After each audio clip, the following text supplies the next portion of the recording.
नमस्कार। कार्यक्रम हमारे मेहमान में सभी दर्शकों का स्वागत है। दर्शकों, हमारे इतिहास से हमारा बड़ा गहरा संबंध होता है ना। हमारे पूर्वजों के लिए जो उनका आज था वो आज हमारे लिए इतिहास है।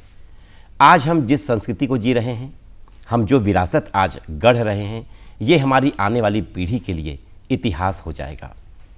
इतिहास में बड़ा आकर्षण होता है, वो लोगों में जिज्ञासा पैदा करता है और हमारे अंदर भी ये कौतूहल होता है कि हम ये जानें कि हमारे जो पूर्वज हैं वो किस जीवन शैली को अपनाते थे, क्या थी उनकी बोलियाँ, कैसी थी उनकी पूरी व्यवस्था जीवन की, समाज की व्यवस्था क्या थी, कैसे साधनों का वो प्रयोग करते थे। इन तमाम बातों के लिए हमें इतिहास के पन्नों को पलटना पड़ता है। लेकिन कई बार देखने में आता है कि इतिहास के पन्नों में बहुत कुछ सिमटा हुआ होता है, तो संग्रहालय में भी बहुत सी चीज़ें संजोई जाती हैं। क्या है बस्तर के पूर्वजों का, यहाँ के जो आदिवासी समाज के पूर्वज हैं उनका इतिहास, कैसी थी उनकी बोली, उनकी जीवन शैली, कहाँ से वो आए और किस तरह का है उनका विकास क्रम। इन तमाम सवालों के लिए हमें आज ज़रूरत होती है कि हम किसी ऐसे केंद्र में पहुँचें, वहाँ के लोगों से बात करें, और ऐसा ही केंद्र है भारतीय मानव विज्ञान सर्वेक्षण विभाग जगदलपुर। आज हमने इस कार्यक्रम में मेहमान के रूप में इस केंद्र के विभाग प्रमुख को यहाँ पर आमंत्रित किया है। आप हैं श्री पीयूष रंजन साहू जी। इस कार्यक्रम में आपका बहुत बहुत स्वागत है पीयूष जी। नमस्कार, स्वागत। पीयूष जी, सबसे पहला सवाल तो ये होता है कि भारतीय मानव विज्ञान सर्वेक्षण विभाग की स्थापना का उद्देश्य क्या है? भारतीय मानव विज्ञान सर्वेक्षण 1945 में भारतवर्ष में प्रतिष्ठा हुआ जी। बस्तर में हमारा 1972 दिसंबर 11 तारीख को बस्तर में जगदलपुर में ही इसका उद्घाटन किया गया। और इसका जो महत्व है ये बड़ा ही महत्वाकांक्षी है जी। भारत के जो पूरा मानव समाज है, क्योंकि समाज में मानव ही मुख्य स्रोत है जी। तो इस मानव को हर तरीका से अध्ययन करना ये मानव विज्ञान का काम होता है और ये भारत मानव विज्ञान सर्वेक्षण का काम होता है। जी हाँ।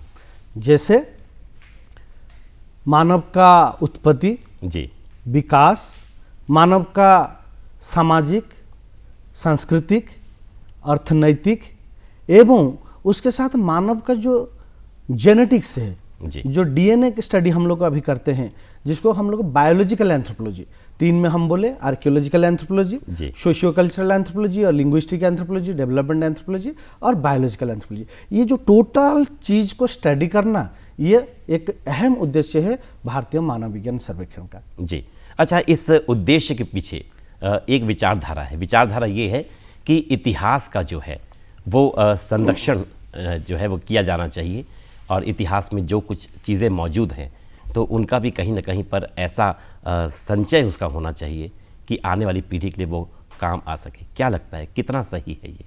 इतिहास के बात जो हम लोग करते हैं जी, एक्चुअली अगर इसको लोग इतिहास ही बोलते हैं, अगर बोला जाए एक मानव विज्ञानी के मुंह से अगर ये बोला जाए, जी हाँ, तो ये जो पूरा इतिहास है, ये जो पूरा संस्कृति है हमारा, ये हमारे लिए एक ज्ञान का भंडार है। जी। यही ज्ञान हमको आगे बढ़ने के लिए प्रेरणा देता है।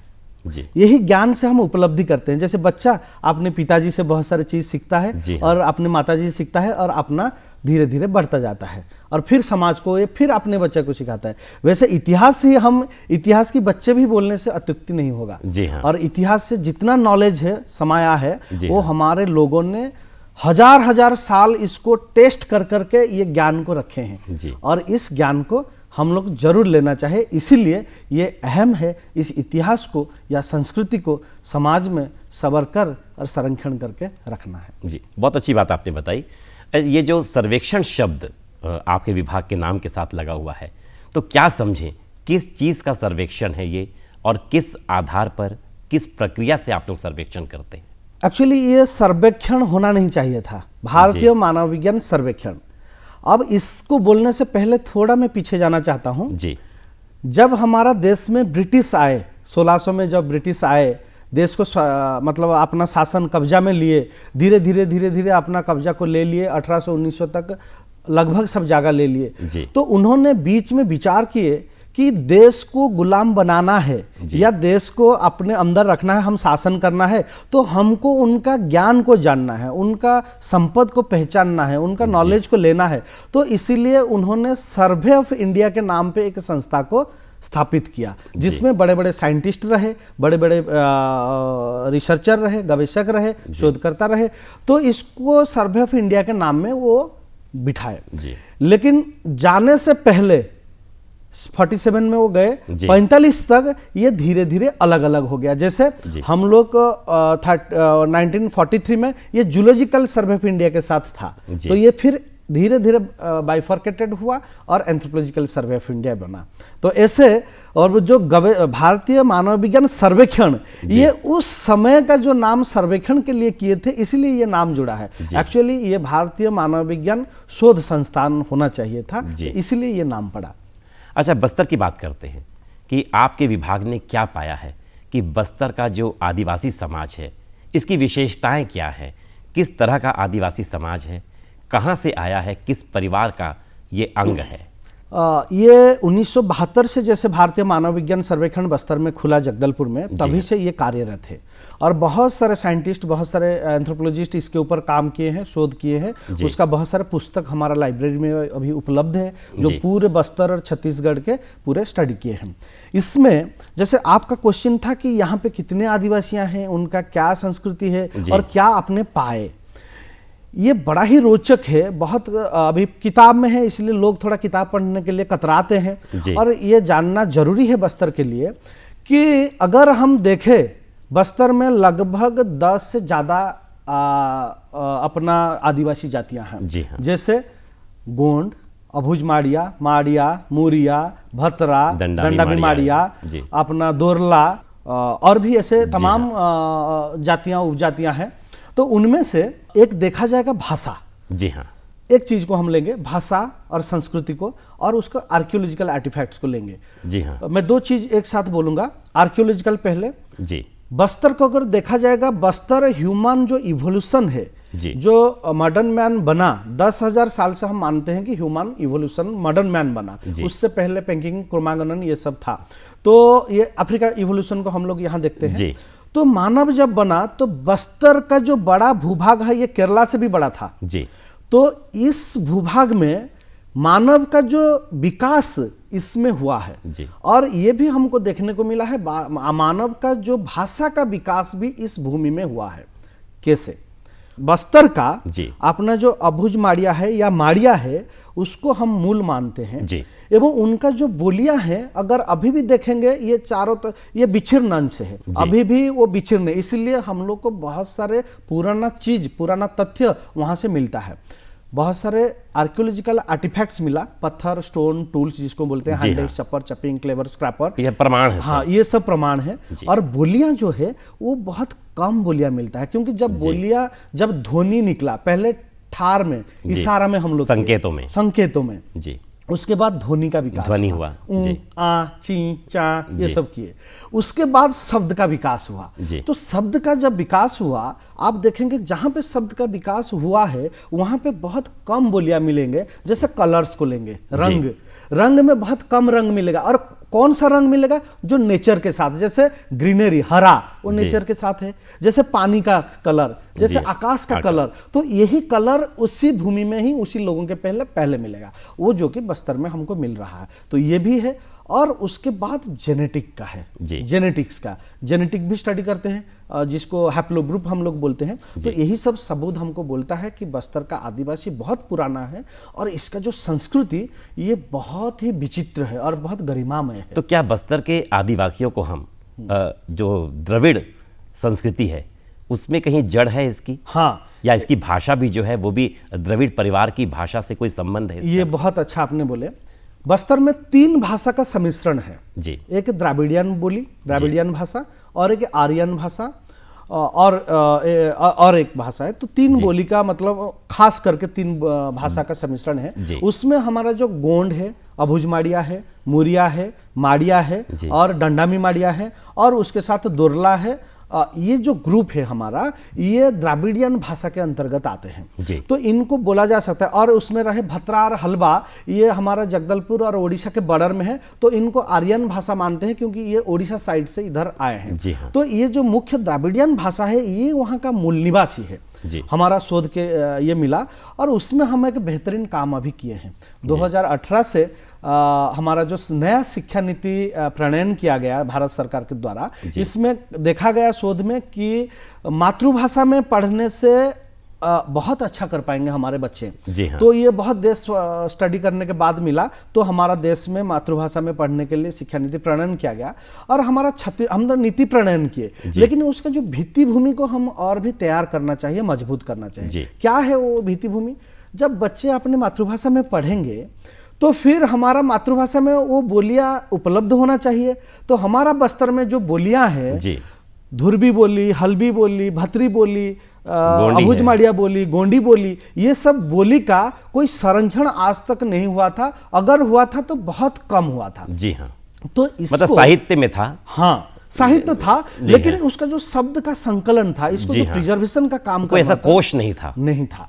तो इसको हमने 2018 से लगभग कार्य किए, और बस्तर विश्वविद्यालय के साथ डॉक्टर सुकृता तिर्की भी साथ में टीम लेके हम लोग काम किए। और कुछ दिन पहले ही हम 3 ऐसे शब्दकोश का निर्माण किए, और जिसमें गोंड शब्दकोश गोंडी, और अपना धुरबा शब्दकोश धुरबी, और अपना हलबा शब्दकोश हलबी, ये जो यहाँ की प्रमुख बोलियों को प्रिजर्व किए। और उसमें इतना शानदार चीज है, मातृभाषा है यानी धुरबी है, अगर उसके साथ हिंदी है, और उसके साथ अंग्रेजी है।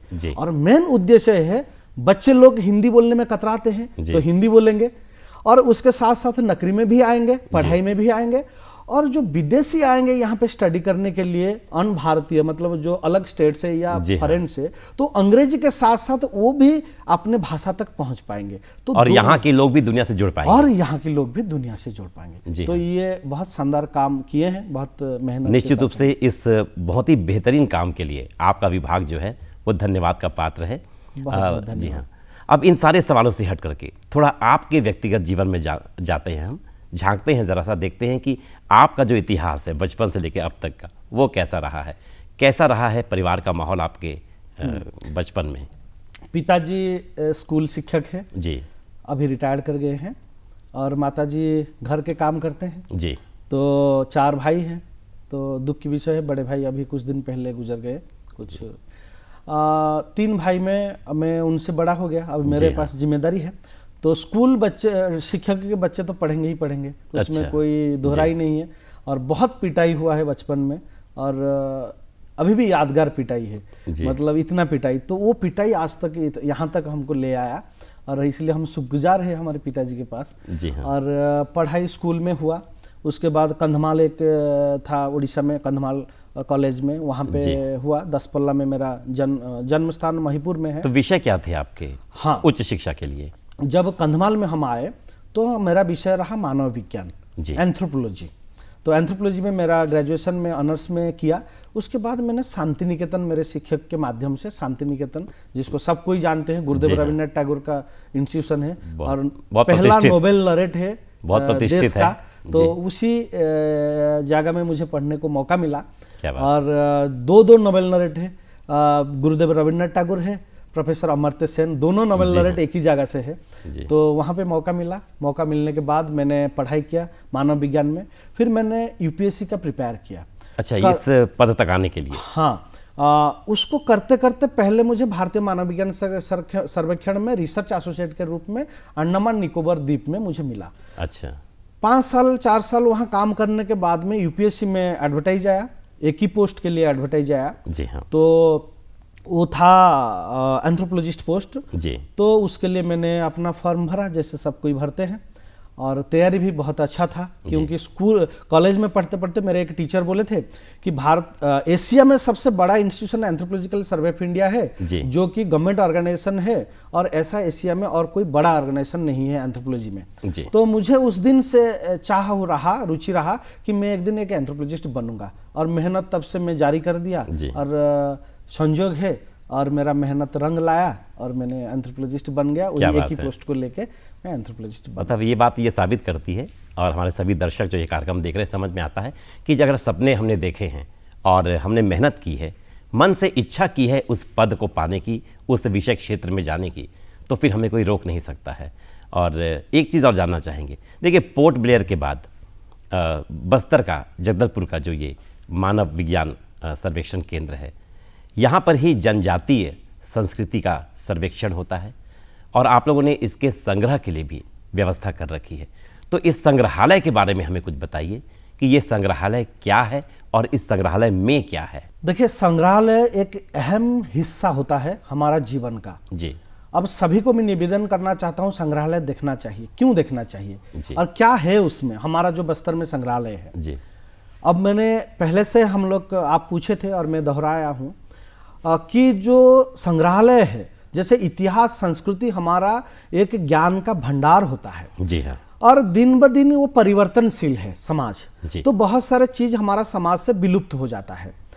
लेकिन संस्कृति, जैसे भौतिक संस्कृति एक है, जी। अभौतिक संस्कृति है। अभौतिक संस्कृति को तो हम लोग नहीं देख पाते हैं, जी। लेकिन भौतिक संस्कृति को हम देख लेते हैं, जिसको मटेरियल कल्चर बोलते जी हैं। हाँ। हमारा दैनंदिन जीवन में करते हैं। और खास करके आदिवासी का जो भौतिक संस्कृति है वो नेचर से जुड़ा होता है। आज हम लोग बड़े बड़े फोरम में बैठ के वर्ल्ड में डिस्कशन कर रहे हैं कैसे हम अपना जीव जगत को, अपना धरती को बचाए करें। जी। वो आदिवासी से हमको सीख लेना चाहिए। यही चीज हमारा म्यूजियम में है, हमारा संग्रहालय में। क्या बात है। क्या चीज है कि आदिवासी का जितने सारे जीवन का व्यवहारिक नित्य व्यवहार चीज है, उसी को हम लोग संवार करके रखे हैं, जो कि धीरे धीरे कुछ विलुप्त हो गया है, कुछ विलुप्त प्राय है और कुछ दिन के बाद विलुप्त हो जाएगा। जैसे आदिवासी पत्ता में अपने टोकरी बनाते थे और उसमें बीज को प्रिजर्वेशन करके रखते थे 2 साल 3 साल के लिए। जी। तो और खाना कैसे प्रिजर्वेशन करते थे, कैसे रखते थे, कैसे पत्तल में खाते थे। जैसे बस्तर का राजा बोलते थे मैं सोना थाली में खाता हूँ। सोना थाली मतलब साल पत्ता में। तो ये सोचिए कितना नेचुरली, मतलब ये बायोडिग्रेडेड है। तो बस्तर और के कितना महत्व दिया गया है। महत्व दिया गया है। जी। तो इस चीज को, और भी बहुत सारे तमाम चीज है, उनका टेक्नोलॉजी है, कैसे शिकार करते हैं, कैसे खेती करते थे, कैसे मतलब औजार भी हैं, औजार भी है, शस्त्र भी हैं। हाँ, शस्त्र भी है, और उन्हें वेशभूषा है, कैसे पत्ता पहनते थे उस जमाने में और किस पत्ता को पहनते थे, वो भी संवर कर रखा गया है। तो और उनका आर्ट कल्चर को भी रखा गया, कैसे आर्ट करते थे, कैसे केव में पेंटिंग करते थे, इवोल्यूशन प्रोसेस को भी रखा गया है, तो उत्पत्ति को रखा गया। ऐसे बहुत सारे चीज हम लोग संवर करके इस संग्रहालय में रखे हैं। और कोई भी, चाहे वो पीएससी प्रिपरेशन करे, चाहे वो छात्र है, चाहे वो पितामाता है, तो वो अगर देखें तो अपने बच्चे को और नेक्स्ट जनरेशन को बहुत दे सकते हैं। बिल्कुल, बहुत अच्छी बात आपने बताई है। मुझे लगता है कि आपका जवाब सुन करके इस कार्यक्रम को देखने वाले सभी लोगों के मन में उत्सुकता ज़रूर होगी कि एक बार हम इस संग्रहालय में ज़रूर जाएं। और जो पर्यटक आते हैं बाहर से जगदलपुर, उनके मन में भी इच्छा होती है कि एक बार वो आपके संग्रहालय में ज़रूर आएँ और बस्तर की संस्कृति से वो परिचित हों। जरूर। लेकिन वे बच्चे जो इस विषय क्षेत्र में अध्ययन कर रहे हैं या फिर शोध करना चाहते हैं, आपका विभाग किस तरह की मदद करता है उनकी?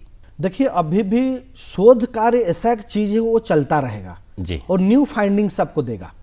तो हम चाहते हैं कि हमारा बच्चे, पहले विदेशी आके शोध करते थे, तो विदेशी जैसे वेरियर एल्विन भी यहाँ पे किए हैं काम, और भी किए हैं बहुत सारे।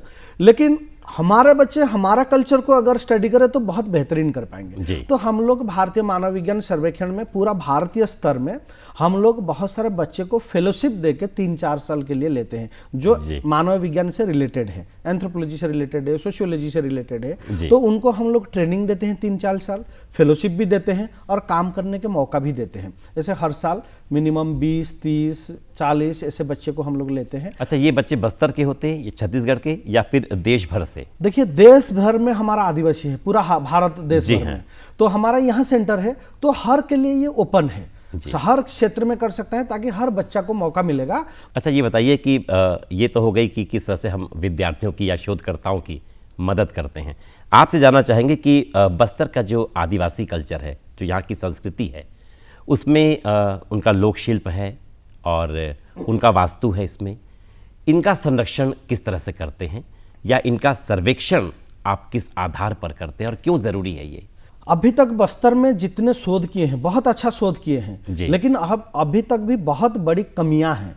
तो और हम भी शोध करने के जाने के बाद और भी कमियां रहेगा, ये हम नहीं बोल सकते कि कमियां नहीं रहेगा, क्योंकि विषय बहुत विस्तृत है। विस्तृत है जी। और आदमी बहुत कम है और मतलब स्टडी करने के लिए बहुत लंबा समय लगता है, जटिल प्रक्रिया है। जटिल प्रक्रिया है और ज्ञान का भी बहुत जरूरत है। जो एक्सपीरियंस बोलते हैं हम लोग, तो अनुभूति का बहुत जरूरत होता है जी। बस्तर का संस्कृति को अगर देखें तो मेरे मत से हम उसको 2 भाग में विभक्त किए हैं। जैसे कोई भी आता है बाहर से या लोग आते हैं बस्तर के तीज त्योहार, तो वो तीज त्योहार के ऊपर लिख के चले जाते हैं। लेकिन मैं कहूँ बस्तर के तीज त्योहार एक बड़ा इंपॉर्टेंट है, उसको 2 भाग में हम किए हैं। एक है बस्तर से जो पुराने लोग थे, जो आदिवासियां पहले थे, और बस्तर को जो बाहर से लोग आए जी, तो उसको वो पीरियड को हमने रखे 450 अच्छा एडी जी। 450 साल के बाद नलवंश आए, उसके बाद वहां से राजशाही शुरू हुई, राजशाही शुरू हुआ, उसके बाद छिंदकनाग आए जी 760 में, उसके बाद 1324 में अपने बस्तर के जो राजशाही परिवार है अन्नमदेव जी वहां पे आए, काकतीय हम लोग बोलते हैं। तो ये धीरे धीरे नलवंश जब आए थोड़ा सा परिवर्तन घटा, क्योंकि ये पूरा को कब्जा नहीं कर पाए। फिर नागवंश जो आए और थोड़ा किए, तो वो एग्रीकल्चर को प्राधान्य दिए। बस्तर में पहला जो एग्रीकल्चर खेती होता था वो डोंगर में होता था और उसमें ऐसे प्योरली खेती नहीं होता था, वो चाहे कोदो, कुटकी, मांडिया, ये सब चीज होता था। और इसमें आप देखेंगे अभी तीज त्योहार में, ये जो तीज त्योहार है ये पुराना से आता है। वो क्या तीज त्योहार है? वो है, आपको देखेंगे हमारा बस्तर में नया खानी बोलने से क्या बोलते हैं कि सबका त्योहार है, लेकिन मैं इसको थोड़ा सा नहीं मानता हूं। नया खानी जो है वो अभी का त्योहार है, राजा आने के बाद हुआ, इसलिए राजा इसको मनाते हैं। बस्तर का जो नया खानी का त्योहार है वो है उड़द खानी, आमा खानी, सेमी खानी और ये राजशाही की शुरुआत के पहले, ये राजशाही, इसको हमने ढूंढ के निकाले और अभी इसके ऊपर पुस्तक आने वाला है। और ये जो संस्कृति है ये उसको धीरे धीरे छुपा दे रहा है, डोमिनेट हो रहा है, हावी हो रहा है। तो इस चीज बड़ा ही शानदार है। और आज आप देखिए, पहले कुछ साल पहले लोग बोलते थे ये लोग बस्तर के जो आदिवासी लोग हैं कोदो, कुटकी ये सब खाते हैं, ये छोटे लोगों का खाना है जी, ऐसे बोलते थे। लेकिन आज देखिए साइंटिस्ट बोलते हैं ये कोदो, कुटकी, मांडिया ये सब जो है, डॉक्टर कहते हैं कि ये खाना जरूरी है और इसमें अच्छा हेल्थ के लिए, क्योंकि ये जेनेटिक चेंज नहीं हुआ है इसमें, ये एकदम पुराना जमाना का है, विशुद्ध है, ऑर्गेनिक है, तो इसमें है। तो आज इसी को बढ़ावा दे रहे हैं और वो हमारा बस्तर के लोग का पारंपरिक ज्ञान है और यही हमको सीखना चाहिएगा। ये एक एग्जाम्पल है। और इसी के साथ साथ जो संस्कृति, पेन संस्कृति, बस्तर का बड़ा ही शानदार चीज है पेन संस्कृति। और अपने जो पूर्वज गुजर जाते थे उनको पूजा करते थे, ये उनको देवता मानते थे, देवता। और ये भी अब भी है और ये चीज धीरे धीरे छुप गया, क्योंकि लोगों का एक मानना था कि हमारा पेन को कोई ना देखे, कोई उसका फोटो ना खींचे। राजा का जो पेन आ गए या देव आए और उनको फोटो भी खींच सकते हैं, पूजा भी कर सकते हैं, तो इसलिए पॉपुलैरिटी बहुत बढ़ा। और ये पॉपुलैरिटी नहीं करेंगे तो वो छुप गया। तो इसको हमको आगे लाना है, हमारा संस्कृति को, जो बस्तर विरासत को, आदिवासी विरासत को आगे बढ़ाना है। तो पीयूष जी, इस कार्यक्रम में आकर के आज आपने बहुत अच्छी अच्छी बातें हमें बताई और विशेष करके ये बताया कि बस्तर की जो संस्कृति है, जो जनजातीय संस्कृति यहाँ की, वो बहुत ही समृद्ध है और आपका विभाग उसका सर्वेक्षण भी करता है और उसे संग्रहित भी करके रख रहा है, क्योंकि आने वाले कल के बच्चों के लिए, आने वाले कल की पीढ़ी के लिए विकास का ये आधार बनेगी। इन सारी बातों के लिए, इस कार्यक्रम में आकर के हमारे दर्शकों से रूबरू होने के लिए आपका बहुत बहुत धन्यवाद। बहुत बहुत नमस्कार।